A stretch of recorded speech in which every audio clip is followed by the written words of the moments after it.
Hi hello everyone. ఈరోజు చాలా easy and tasty recipe వంకాయ ఫ్రై ఎలా చేయాలో చూద్దాం.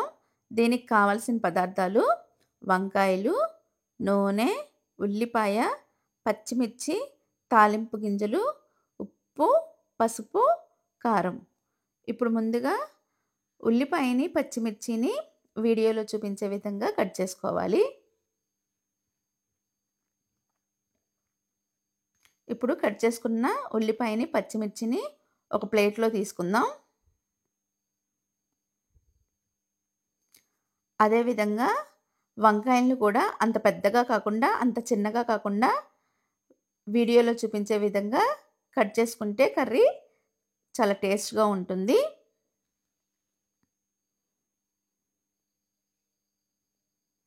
ఇప్పుడు ముందుగా ప్యాన్‌లో తగినంత ఆయిల్ వేసుకోవాలి. ఈ కర్రీకి కొద్దిగా ఆయిల్ ఎక్కువగానే పడుతుంది.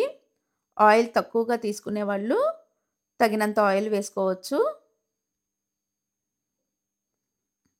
ఇప్పుడు కట్ చేసుకొని ఉంచుకున్న ఉల్లిపాయని, పచ్చిమిర్చిని వేసుకోవాలి.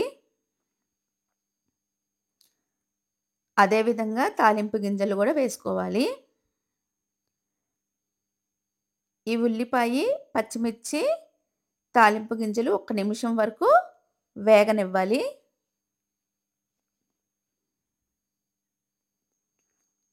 ఇప్పుడు ఉల్లిపాయి, పచ్చిమిర్చి వేగిన తరువాత కట్ చేసుకుని ఉంచుకున్న వంకాయ ముక్కలను కూడా వేసుకోవాలి.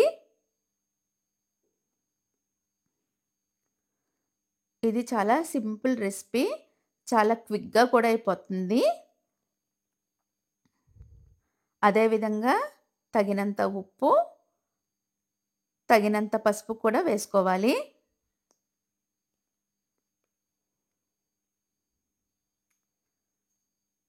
ఇప్పుడు ఈ వంకాయ ముక్కలు, ఉప్పు, పసుపు మొత్తం కలిసేలాగా ఒకసారి ముక్కలన్నిటిని కలుపుకోవాలి.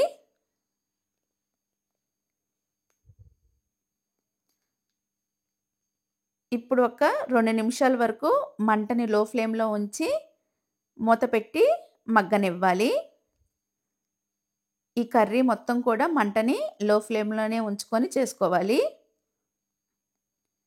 ఇప్పుడు మధ్య మధ్యలో మూత తీసి కూరని కలుపుకోవాలి.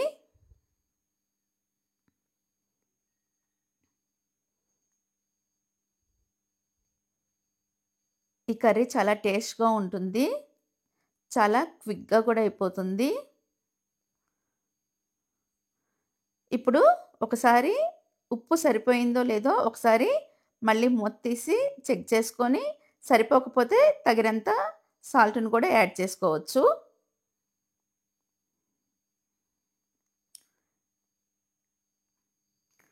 ఇప్పుడు ఈ ముక్క మగ్గిన తర్వాత తగినంత కారం కూడా వేసుకోవాలి.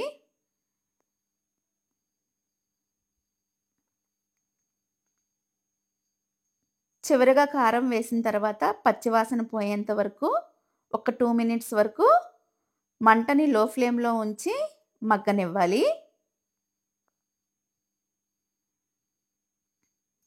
ఈ ఈ కర్రీని బాగా కలుపుకోకూడదు.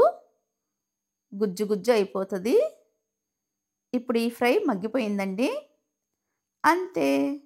టేస్టీ టేస్టీ వంకాయ fry ready. Thanks for watching.